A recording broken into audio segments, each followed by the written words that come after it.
मित्रों, आज की कहानी बहुत ही ज्ञानवर्धक कहानी है।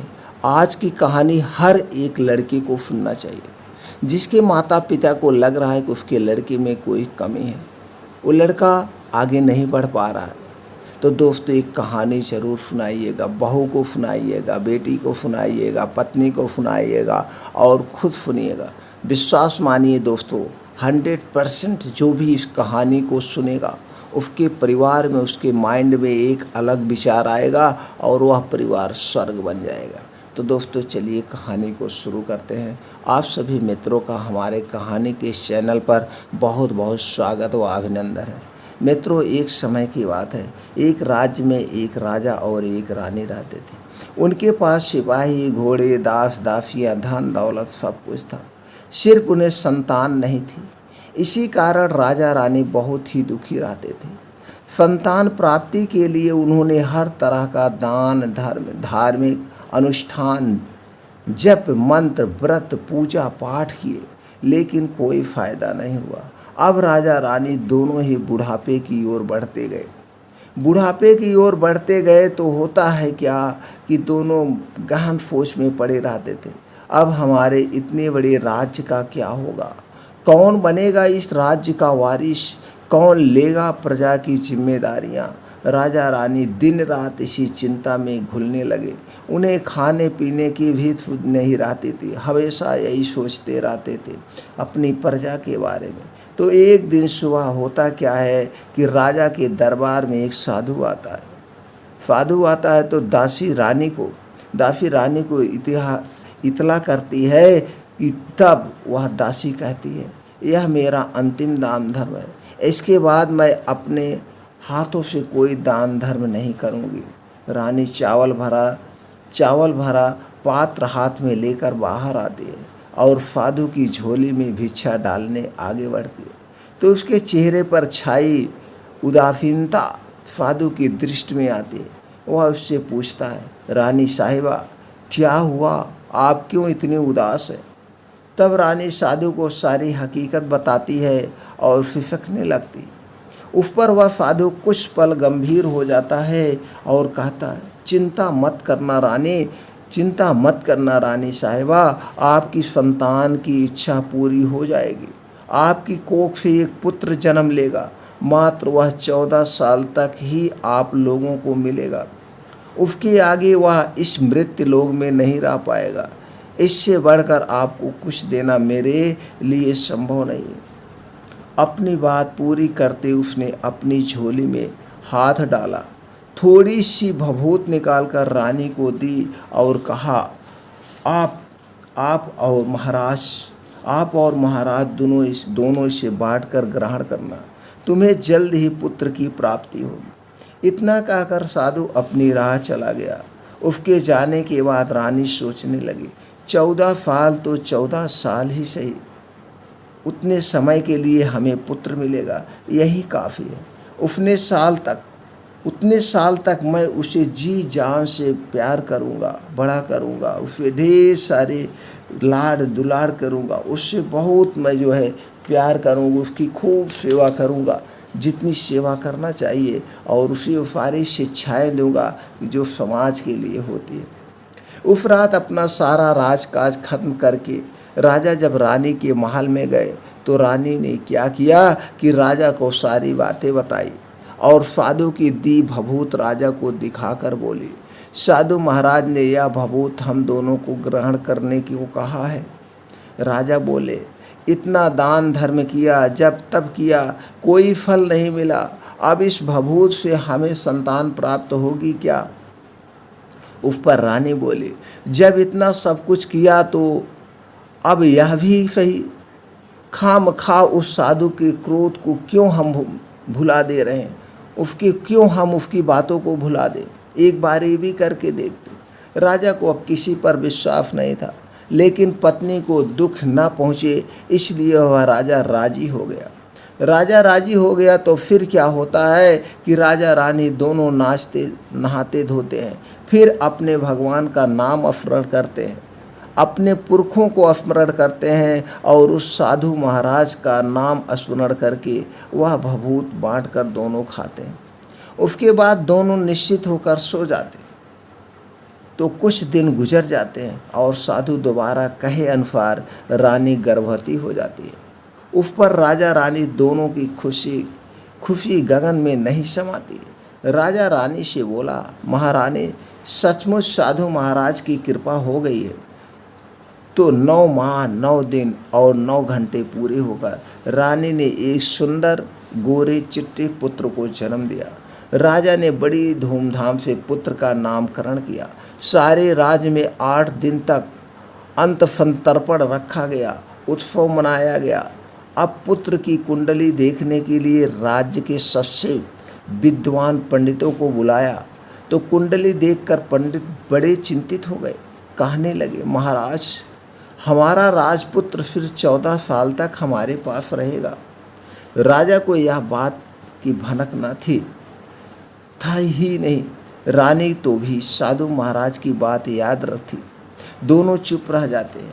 उसके बाद राजा और रानी बड़े लाड प्यार से बेटे की परवरिश करते हैं, उसकी हर ख्वाहिश पूरी करते हैं। थोड़े समय के लिए सही भगवान ने संतान की अपनी मुराद पूरी कर दी। इससे वह समाधान मानते थे। राजपुत्र दिन प्रतिदिन बड़ा होता है। जब वह 7 साल का हो जाता है तो राजा एक अच्छे गुरु की नियुक्ति करके उसे पढ़ाई लिखाई राजकुल भेज देते हैं। राजशास्त्र, शस्त्र विद्या, घुड़सवारी आदि 12 विद्याओं का शिक्षण देते हैं। जब वह शब्द शास्त्र विद्या में प्रांगत हो जाता है और 12 साल की उम्र का वो हो जाता है, तब एक अच्छी सी राजकन्या खोजकर उसकी शादी कर देते हैं। तो 2 और साल बीत गए। बेटा 14 साल का हो जाता है। एक दिन राजपुत्र राजा से बोलता है, पिताजी मैं अपना सारा राज्य घूमकर देखना चाहता हूँ। आज तक मैंने सिर्फ इस राजवाड़े के अतिरिक्त कुछ नहीं देखा। बेटे की बात सुनकर राजा चिंतित हो जाता है, क्योंकि पुत्र को 14वां साल शुरू हुआ था। अब कोई अनहोनी होने का वक्त नज़दीक आ पहुंचा था, लेकिन राजा ये सब बातें पुत्र को बता नहीं सकता था। वह क्या करता है कि चेहरे पर खुशी लाकर बेटे से कहता है, हाँ जरूर जाओ बेटा, जरूर जाओ, तुम्हें अपना सारा राज्य घूमकर देखना चाहिए। कहाँ क्या है यह सब जानना चाहिए। कल मेरे बाद तुम्ही हो को राजा बनना होगा। मात्र एक बात का ध्यान रखें, तुम जहाँ जा रहे हो, क्या कर रहे हो, यह बात अपनी पत्नी को नहीं बताना। पुत्र कहता है, ठीक है पिताजी, आपने जो कहा है मैं वैसा ही करूँगा। तो होता क्या है कि राजपुत्र दिन भर अपनी पत्नी के साथ मौज मस्ती करता है, खुशियाँ मनाता है और रात को ठीक 12 बजे बिस्तर से उठकर बाहर चला जाता है। फिर पाँव फटने से दर्द सुबह होने से पहले वापस अपने महल में आकर सो जाता है। ऐसे बहुत दिनों तक चलता रहता है। अब पुत्र का 14 साल खत्म होने में कुछ ही दिन बाकी रहते। इतने में क्या होता है कि उसकी पत्नी यानी छोटी रानी रात में जाग जाती है। वह देखती है कि बिस्तर पर राजपुत्र नहीं है। वह महल में सब जगह देखती है तो राजपुत्र कहीं भी नज़र नहीं आता है। तो वह क्या करेगी, किससे कहेगी। वह चुपचाप रहती थी। फिर भोर होने पर वह देखती थी कि उसका पति अपनी जगह सोया हुआ है। वह पति के कुछ नहीं पूछती है, लेकिन दूसरी रात भी वैसे ही होता है। तीसरी रात, चौथी रात, ऐसे बहुत दिन तक चलता रहा। रानी बहुत ही चिंतित हो जाती है। पति रात को जाता कहाँ है, किससे मिलने जाता है। उसको मन में ढेर सारे सवाल उठते हैं, लेकिन उसे पूछने में उसे डर लगता था। शायद पति गुस्सा कर बैठे। सास ससुर से पूछने के बारे में सोचा तो उसकी कुल मर्यादा बीच में आ जाती थी। तो इस तरह मन ही मन वह कूड़ती रहती थी। इस सवाल में कि उसे खाने पीने में दिलचस्पी नहीं होती। वह दुबली पतली हो जाती। तो उस राज्य में फूल बेचने वाली एक बूढ़ी मालिन थी। वह हमेशा छोटी रानी को फूल देने उसके महल में आती थी। उस बुढ़िया का ध्यान छोटी रानी पर जाता है। वह उससे पूछती है, बेटी तुम्हें किस बात का दुख है, तुम इस तरह सूखकर काटा क्यों हो जा रही हो। लग रहा है तुम्हारा चेहरा देखकर तुम बहुत चिंतित हो। उस पर रानी कहती है, क्या बताऊं तुम्हें अम्मा, तुम्हारा राजपुत्र हर रात बिस्तर से उठकर कहीं चला जाता है और सुबह भोर होते ही वापस आकर सो जाता है। वह कहाँ जाता है? प्रेमिका से मिलने जाता है क्या? यह सोचकर मैं अन्न जल ग्रहण नहीं कर पाती हूँ और फूंक फूंक कर इस तरह कांटा बन गई हूँ। बुढ़िया सब बात सुनकर उसे एक उपाय बताती है, तो बेटी ऐसा करना, आज रात तुम सोना मत, उसके पीछे जाकर देखना कि वह कहाँ जाता है, क्या करता है, उसकी अच्छी तरह से पहरेदारी जरूर करना। पर मुझे नींद आ गई तो? तुम्हें नींद ना आए इसलिए एक काम करना, अपने बाएं हाथ की अंगुली में एक जख्म करना, उस पर थोड़ी सी मिर्च छिड़कना, उससे तुम्हें बड़ी जलन होगी और उस पीड़ा से तुम्हें रात भर नींद नहीं आएगी। रानी बुढ़िया के कहे अनुसार करती है। उंगली की जलन से उसे बड़ी देर तक नींद नहीं आती है, लेकिन बाद में वह सो जाती है। दूसरे दिन सुबह बुढ़िया फूल लेकर उसके महल में पहुंचती है और पूछती है, क्या हुआ बेटी, देख पाई पति कहाँ जाता है? रानी कहती है, नहीं अम्मा, पहले कुछ समय जलन के कारण मुझे नींद नहीं आई, पर कुछ देर पश्चात मैं सो गई। बुढ़िया कहती है, कोई बात नहीं बेटी, आज तुम उंगली पर पहले से थोड़ा बड़ा जख्म करना और ज़्यादा मिर्च लगा लेना। तो रानी वैसे ही करती है, परंतु वह सिर्फ पति के बिस्तर से उठकर बाहर निकलते वक्त तक जाग पाई। वह उसके पीछे नहीं जा सकी क्योंकि उसकी आंखें उस समय तक मुद गई थी। दूसरे दिन सुबह बुढ़िया आती है तो उसने पूछने से पहले ही रानी रोकर कहती है, अम्मा, मैं आज भी उसकी पहरेदारी ठीक तरह से नहीं कर पाई। बुढ़िया कहती है, रोना नहीं बेटी, सब कुछ ठीक हो जाएगा। तुम आज रात जख्म और बड़ा करना और उस पर उससे ज़्यादा मिर्च छिड़कना। और एक काम करना बेटी, जब वह जानने के लिए निकलता है तो उसका रास्ता रोकना। बुढ़िया ने वैसा ही जैसा बताया रानी वैसा ही करती गई। आज रात उसे नींद नहीं आती है। पति रात 12 बजे बिस्तर उठकर जब महल से निकलने के लिए चलने लगता है तो वह बुढ़िया ने जैसे बताया वैसे ही करती है। दौड़कर जाकर पति का रास्ता रोकती है और कहती है, कहाँ जा रहे हो, किससे मिलने जा रहे हो, मुझे बताओ। राजपुत्र उसे समझाने की बहुत कोशिश करता है, देखो अगर मैंने तुम्हें वह बता दिया तो मैं तुम्हें दोबारा नहीं मिल पाऊंगा। कोई बात नहीं, न मिल पाओ, लेकिन आप रात के समय कहाँ जाते हो यह मुझे पहले बता दीजिए। वह बहुत जिद करने लगी। राजपुत्र निरुपाय हो जाता है। पत्नी की जिद के आगे उसकी एक नहीं चल पाती। ठीक उसी समय उसका 14 साल खत्म होकर 15वां साल लगने वाला था। जो होता है वह हो जाने दो, वह सोचता है और कुछ चावल मंत्रों से सिद्ध करके पत्नी को देकर कहता है, इन चावलों के दानों को दोनों हाथों की मुट्ठी में पकड़ना। पहले दाएं हाथ में पकड़े चावल मेरे ऊपर फेंकना। मैं कौन हूँ तुम्हें पता चल जाएगा। बाद में बाएं हाथ में पकड़े चावल मेरे ऊपर फेंकना। मैं जैसा था तुम्हें मिल जाऊंगा, लेकिन यदि तुम बाएं हाथ के चावल मेरे ऊपर फेंकना भूल गए तो मैं तुम्हें कभी नहीं मिल पाऊँ। नहीं भूलूंगी। पत्नी ने कहा, नहीं भूलूंगी, ऐसा हो नहीं सकता। रानी बड़े आत्मविश्वास के साथ कहकर दाएं हाथ में पकड़े चावल पति के ऊपर फेंक देती है तो राजपुत्र एकदम एक विशाल घोड़ा बन जाता है। एकदम उम्दा सफ़ेद गर्दन पर लंबी आयल, देखते ही देखते वह तेजी से दौड़ने लगता है। रानी उस घोड़े को एकदम भौचक्की होकर देखने लगती है और पति ने बाएं हाथ के चावल फेंकने की जो बात कही थी वह भूल जाती है। उसकी आंखों के सामने घोड़ा महल से बाहर निकल चला जाता है। घोड़ा जो महल से बाहर जाता है तो वापस नहीं आता है। अब रानी को बड़ा पश्चाताप होता है। वह स्वयं को कोसने लगती है, लेकिन अब कोई उसका फायदा नहीं होने वाला था। राजपुत्र अब वापस नहीं आने वाला था। सुबह होते ही महाराज महारानी को सब बात पता चलती है। उन्हें बहुत दुख होता है। वह बिस्तर पकड़ते हैं और राह देखते हैं कि एक दिन उनका बेटा वापस आ जाए। इस तरह 1 महीना गुजरता है, 2 महीने गुजरते हैं, 3 महीने गुजरते हैं, आखिर 6 महीने पूरे होते हैं। राजपुत्र का कोई अता पता नहीं लगता है। प्रधान राजपुत्र को ढूंढने के लिए राज के गांव सिपाही भेजता है, लेकिन उन्हें कोई सफलता नहीं मिलती है। रात दिन पूरा राज्य के सभी सेनापति खोजते हैं उन्हें। इधर रानी अपने हठ के कारण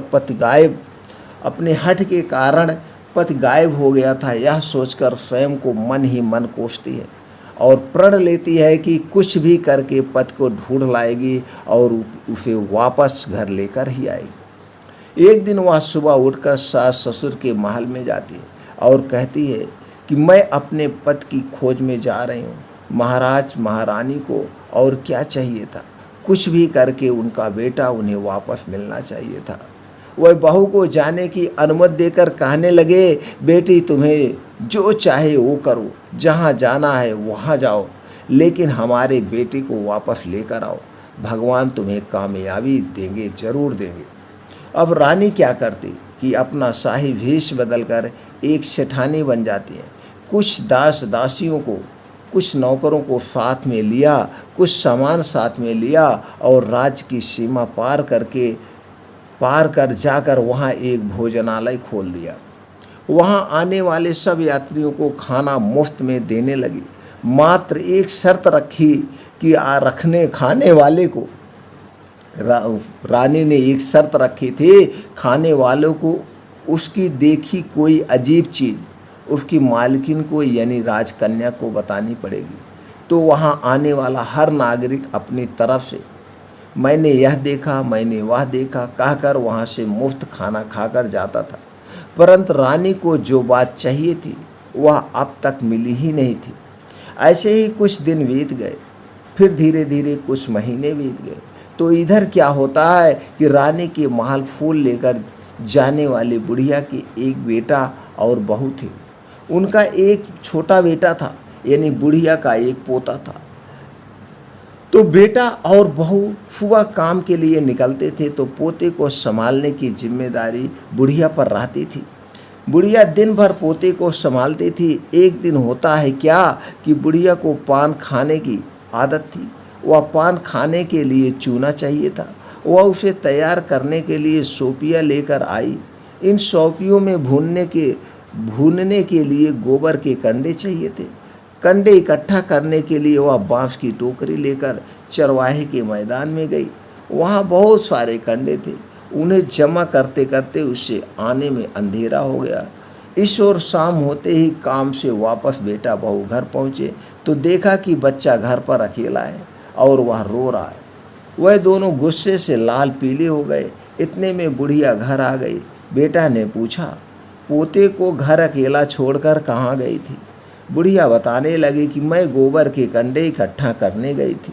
इस पर बेटा बोला, दोबारा बच्चे को अकेला घर पर छोड़कर यदि कहीं गए तो मैं तुम्हें बहुत पीटूंगा।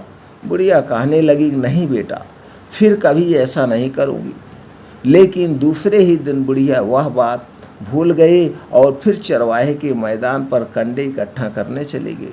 शाम को जब बेटा बहू काम से वापस आए तो देखते हैं कि बच्चा घर पर अकेला है और रो रहा। अब उसके बेटे की सहन शक्ति खत्म होने लगी और बुढ़िया के वापस आने पर उसे घर से निकाल दिया। बुढ़िया रात भर घर के बाहर अंधेरे में बैठी रही और सुबह होते ही हाथ में टोकरी लेकर कंडे इकट्ठा करने के लिए निकल गए। उस दिन उस पर कंडे इकट्ठा करने का मानो पागलपन सवार होता। कंडे इकट्ठा करते करते कब अंधेरा छा गया उसे मालूम ही नहीं चला। उसे जब ध्यान आया तो गांव का रास्ता भी ठीक तरह से दिखाई नहीं दे रहा था। वह अंधेरे में आंखें फाड़ कर देखती देखती किसी तरह आगे निकल पड़ी। तो होता क्या है कि एक गाय छन छन की आवाज़ करते गले की घंटी बजाते ठुमक ठुमक कर उस मैदान पर आ गई। उसे देखकर बुढ़िया सोचने लगे कि इस गाय के पीछे पीछे जाऊंगी तो गांव तक पहुंच जाऊंगी। तब बुढ़िया उसके पीछे पीछे जाने लगी। वह गाय क्या करते कि उस मैदान से लेकर एक एक करके 6 मैदान पार करती है आखिर में वह 7वें मैदान पर पहुंचती है।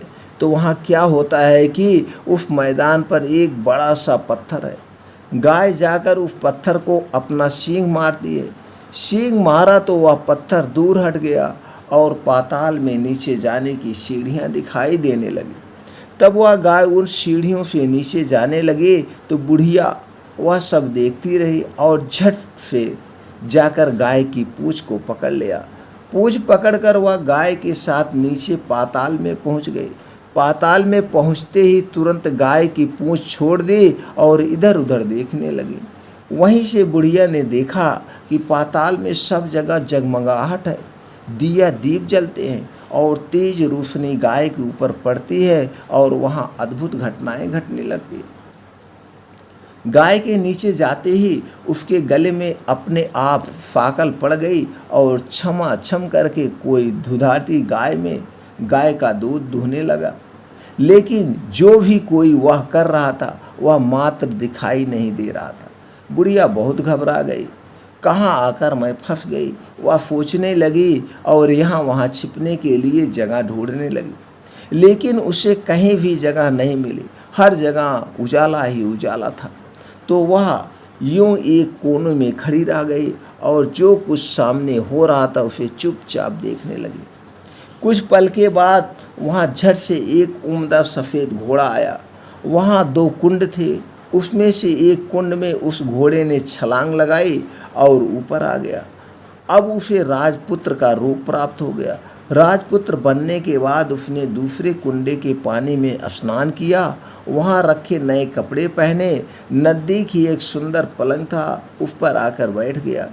उसके सामने अपने आप 5 पंच पकवानों की थाली आ गई, दूध की एक प्याली आ गई, पान सुपारी आ गया। उसके सामने एक दिया जलता हुआ आया।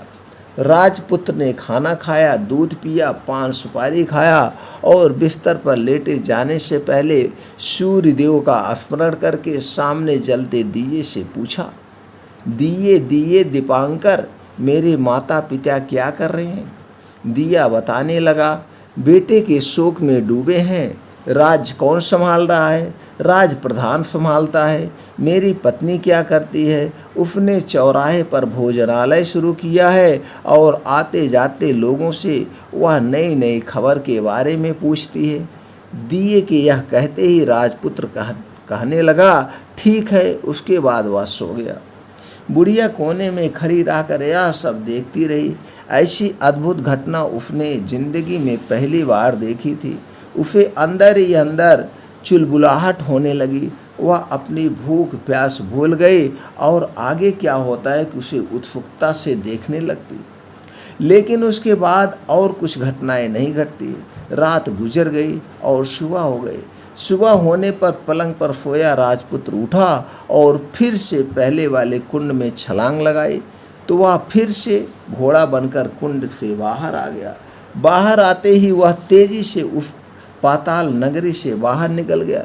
लेकिन वह कहाँ गया, बुढ़िया को कुछ पता ही नहीं चला। उसके बाद पिछली रात की तरह कोई उस गाय का छमाछम करके दूध दुहने लगा।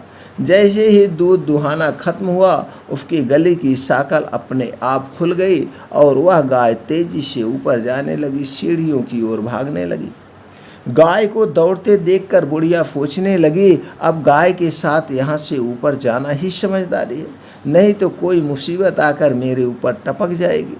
झट से उसने गाय की पूँछ पकड़ ली और गाय के साथ ऊपर आ गई। गाय जब ऊपर मैदान में पहुंची तो उस सुरंग का रास्ता अपने आप बंद हो गया और उसके मुंह पर एक बड़ा सा पत्थर पूर्ववत खड़ा हो गया। ऊपर आकर वह गाय जंगल की ओर निकल गए तो इधर बुढ़िया एकदम बावली सी हो गई। उसने पाताल नगरी में जो कुछ देखा वह जल्द से जल्द किसी को बताने के लिए उतावली हो उठी। उसे एकदम याद आया कि नगर की सीमा पर कोई औरत भोजनालय चलाती है और नई बात को बताने वाले को अच्छा खाना पीना मुफ्त में देती है। वह सोचने लगी कि क्यों ना मैं यह बात उस औरत को जाकर बताऊं। यदि उसे यह बात पसंद आ गई तो बाकी जीवन खाने पीने की झंझट से मुक्ति मिल जाएगी। बुढ़िया ने मन में तय किया और तुरंत भोजनालय के द्वार पर टंगे नगाड़े के सामने खड़ी हो गई और जोर जोर से नगाड़ा बजाना शुरू किया। नगाड़े का यह इस तरह से शोर सुनकर मालकिन यानी छोटी रानी मन में प्रसन्न हो जाती हैं कि शायद कोई बड़ी बात लेकर आया है। रानी सिपाहियों को आदेश देती है, जाइए और जो कोई आया उसकी अच्छी खातिरदारी कीजिए। आदेश पाते ही सिपाही नीचे दौड़कर गए तो एक बुढ़िया नगाड़ा बजा रही थी। उन्होंने पूछा, क्यों रे बुढ़िया, क्या हुआ, क्यों नगाड़ा बजा रही हो? बुढ़िया बोली, कुछ नहीं बेटा, वहाँ खाना मिलता है इसलिए आई हूँ। खाना चाहिए, मिलेगा, लेकिन तुम्हें कोई नई बात बतानी पड़ेगी। हाँ बताऊँगी, एक बात मालूम है मुझे।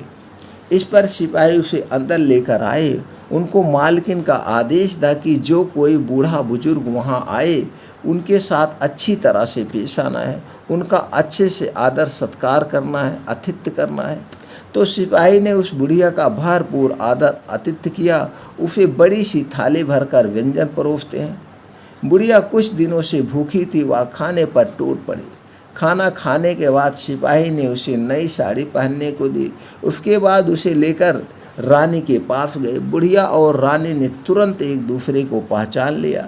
बुढ़िया बोली, अरे बेटी तू, और रानी बोली, अम्मा तुम। बड़ी देर तक दोनों भांत भांत की बातें करती रही। आखिर कुंवारिन बुढ़िया ने कहने लगी, अम्मा अब बताओ तुमने क्या नई बात देखी है जो आप हमें बताना चाहती हैं? नई बात? मैंने कोई नई बात नहीं देखी है। वह तो मेरे पास तुम्हें देने के लिए खाने के पैसे नहीं थे, इसलिए मैंने झूठ कहा और नगाड़ा बजाया। रानी ने कहा, अम्मा घबराना नहीं, मैं किसी को तुम्हारा नाम नहीं बताऊंगी। फिर भी बुढ़िया मैंने क्या देखा, कब देखा करके आनाकानी करने लगी। इस पर रानी ने उससे कहा, देखो अम्मा, यह तुमने मुझे वह नई बात बताई तो जिंदगी भर मैं तुम्हारी देखभाल करूंगी, तुम्हें रानी माता की तरह रखूंगी। अब बुढ़िया बताने को तैयार हो गई। उसने जो कुछ देखा, चरगाह वाले मैदान पर देखा था, वह सब कुछ रानी को बता दिया। बुढ़िया की ये बात सुनकर रानी को यकीन हो गया कि वह राजपुत्र उसी का पति है। वह तुरंत बुढ़िया से कहने लगी, अम्मा मुझे उस जगह पर ले चलो। नहीं बेटी, वह पाताल राज्य है, सांप है, यदि किसी ने तुम्हें देख लिया तो तुम्हारी जान खतरे में पड़ सकती है। लेकिन रानी उसकी एक भी नहीं सुनती है। उसे उस जगह जाने के लिए हट करने लगी। आखिर में बुढ़िया ने उसका कहना मान लिया और कहने लगी, ठीक है, मैं तुम्हें वहाँ लेकर चलती हूँ, पर आज नहीं कल। वहाँ जाना है तो शाम को ही जाना होगा। तो दूसरे दिन दोपहर को रानी बुढ़िया के साथ उस मैदान पर गई और एक जगह छुपकर गाय के आने की राह देखने लगी। दिन ढलते ही अंधेरा घेरने लगा और गाय हमेशा की तरह वहाँ आ गई। मैदान के इस कोने में जाकर उसने पत्थर पर सींग मारा तो झट से पत्थर हटकर वहाँ से सुरंग में जाने का रास्ता खुल गया। गाय उस रास्ते से नीचे उतरने लगे तो बुढ़िया ने रानी से कहने लगी, जल्दी आगे बढ़ो बिटिया, हम गाय की पूंछ पकड़कर नीचे ही उतरेंगे। तो दोनों गाय की पूंछ पकड़कर नीचे उतर गई। बुढ़िया पहले जिस कोने में छिपी थी उस कोने में छिप गई और नीचे सब कुछ पहले जैसा घटित हो रहा था। गाय के गले में अपने आप फाकल पड़ गई।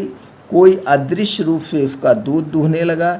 एक सफ़ेद उम्दा घोड़े से आकर एक कुंड में छलांग लगाए तो राजपुत्र के रूप में ऊपर आया। वह राजपुत दूसरे कुंड में नहाने लगा। बाद में उसके सामने खाने की थाली आ गई, दूध की प्याली आ गई, पान बीड़ा सब आ गया। राजपुत्र सब ग्रहण करके सोने के लिए पलंग पर गया तो सोने से पहले सूर्य देव का स्मरण करके वह दिए से पूछने लगा, दिए दिए दीपांकर, मेरे माता पिता क्या कर रहे हैं? तो दिया कुछ जवाब नहीं देता है बल्कि वह बुझने लगता है। तब राजपुत्र को कुछ अघटित हुआ है इसका संदेह हो गया। वह उदास हो गया और जो कुछ भी हुआ वह हो जाने दो ऐसा सोचकर सोने के लिए बिस्तर पर लेट गया। अब रानी का संयम टूट गया। वह दौड़कर पति के पास गई और उसके पैर पकड़ने के लिए आगे बढ़ने लगी। राजपुत्र तुरंत ही पत्नी को पहचान गया। वह झट से पीछे हट गया और चिल्लाने लगा, नहीं नहीं नहीं नहीं, मुझे मत छूना, सर्वनाश हो जाएगा। रानी दोनों हाथ जोड़कर पति से अपनी भूल स्वीकार करने लगी। स्वामी, मुझसे भूल हो गई। मुझे आपसे नहीं पूछना चाहिए था कि आप रात को कहाँ जाते हो। मैं अपनी भूल स्वीकार करती हूँ। मुझे मेरी भूल की सज़ा मिल गई है। अब आप घर चलें। आपके वियोग में आपके माता पिता ने बिस्तर पर पकड़ लिया है। आपकी प्रजा भी बहुत दुखी है। उस पर राजपुत्र कहने लगा, वही तो एक बार तुम गलती कर बैठी हो, अब दोबारा मत करना, नहीं तो अब मैं तुम्हें जो दिख रहा हूँ वो भी नहीं दिखूँगा। रानी अब विलाप करने लगी और जोर जोर से जमीन पर फिर पटकने लगी। राजपुत्र के मन में उसके प्रति दया उत्पन्न हो गई। वह उससे कहने लगा, ये तुम मुझे पाना चाहती हो तो तुम्हें एक काम करना होगा। काम कठिन है लेकिन वह तुम्हें अकेले करना होगा। कहो स्वामी, कितना भी कठिन काम हो मैं वह पूर्ण करूँगी। रानी कहने लगी। इस पर राजपुत्र ने उसे बताया, इस पाताल से ऊपर जाते ही तुम्हें एक घना जंगल नजर आएगा। ऐसे 6 जंगल पार करने के पश्चात 7वां जंगल मिलेगा। वह जंगल सबसे घना है। उस जंगल में बीचों बीच एक पीपल का पेड़ है। उसके आस पास की जगह पत्ते काटे, जटाएं काटे इत्यादि से ढक चुकी है। वहाँ बाघ, शेर, भालू, सांप सभी तरह के चौकड़ी मारते हैं। तुम्हें उन सबको भगाकर वहाँ जगह साफ करनी है, उस जगह को साफ करना है।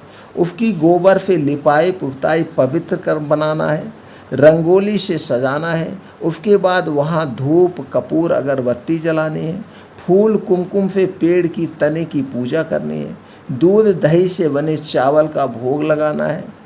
ये सब तुम्हें दोपहर को 12 बजने से पहले करना है। 12 बजने के समय तुम्हें उस जगह पर बैठकर सूर्य भगवान का ध्यान करना है। ठीक 12 बजे सूर्य भगवान का रथ वहाँ उतरेगा। वे सब देखकर खुश हो जाएंगे और कहेंगे, जिस किसी ने यह सब किया है उसे मैं मन चाहा फल दूंगा। तो तुम सामने आकर उसके रथ का दहिना घोड़ा मांगना, मैं तुम्हें मिल जाऊंगा। दहिना घोड़ा मांगना है, इतनी बात का याद रखें। इतनी बात सुनकर राजपुत्र अपने पलंग पर सो गया और छोटी रानी भोर होने की राह देखने लगी। भोर होते ही वह बुढ़िया के साथ गाय की पूंछ पकड़कर ऊपर आ गई। ऊपर आने के बाद वह बुढ़िया से कहने लगी, अम्मा अब मैं अकेले ही जाऊंगी, आगे जाऊंगी, तुम भोजनालय वापस जाओ। वह जंगल में जाकर राजपुत्र की बताई जगह ढूंढने लगी और स्वयं आरी से वह जगह साफ कर दी। बाद में राजपुत्र ने जैसे बताया वैसे लिपाई पुताई करके वापस आ गए। दूसरे दिन सुबह होने से पहले उठी और जंगल में उस जगह पहुंची। वहां जाकर इत्र गुलाब का पानी छिड़ककर उस जगह को सुगंधित की, धूप अगरबत्ती जलाकर उसे पवित्र किया और पूजा की सब सामग्री वहां तैयार रखकर सूर्य भगवान का ध्यान करने बैठ गई। जैसे कि पत्नी ने बताया था, दोपहर को ठीक 12 बजे सूर्य भगवान का रथ उस पीपल के पेड़ के पास आकर रुका। सूर्य भगवान ने जब रथ से नीचे देखा तो सुगंधित वातावरण देखकर बहुत प्रसन्न हो गए। फिर वह बोले, जिस किसी ने यह काम किया है वह यहाँ आकर आज मुझसे कुछ भी मांगे मैं उसे दे दूंगा। रानी ने जब ये शब्द सुनने हैं तो बिना समय गंवाए दौड़कर सूर्य भगवान के सामने आ गई और उनको साष्टांग नमस्कार करके बोली, भगवान वह मैं ही हूँ, मैंने ही यह सब जगह साफ की है।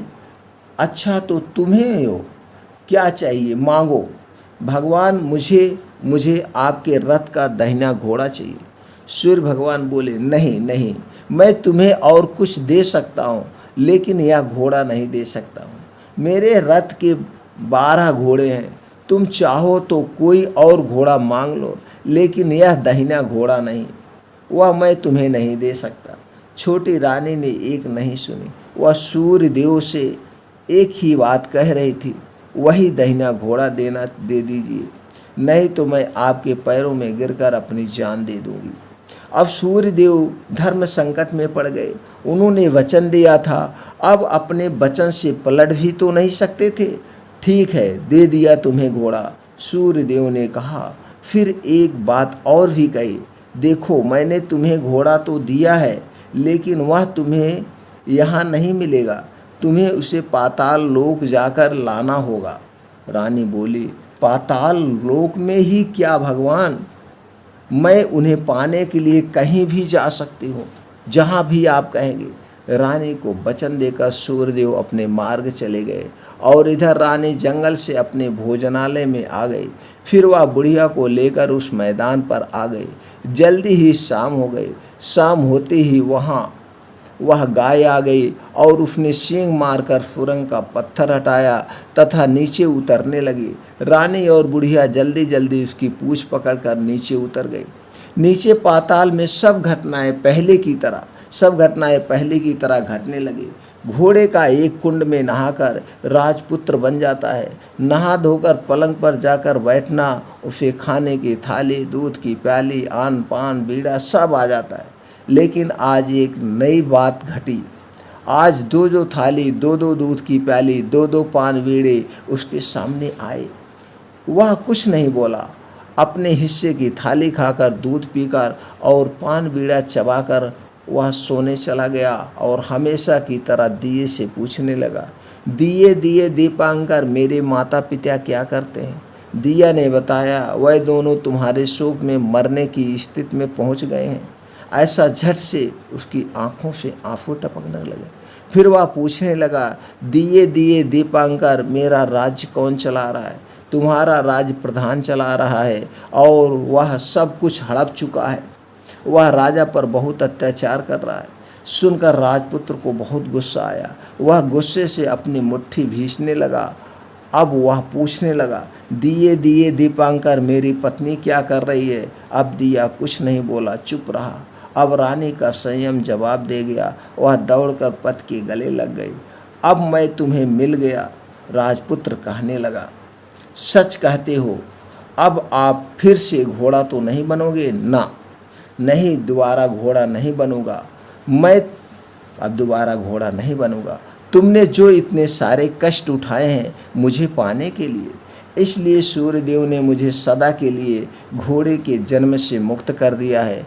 राजपुत्र ने बड़े प्यार से कहा और उसे गले लगाया, उसके आंसू पोंछे। कुछ देर पश्चात भोर हो गई तो गाय की श्रृंखला टूटकर वह ऊपर भूलोक जाने लगी। रानी, राजपुत्र और बुढ़िया उसकी पूंछ पकड़कर ऊपर आ गए। ऊपर आने पर वह सीधे भोजनालय पहुँचे।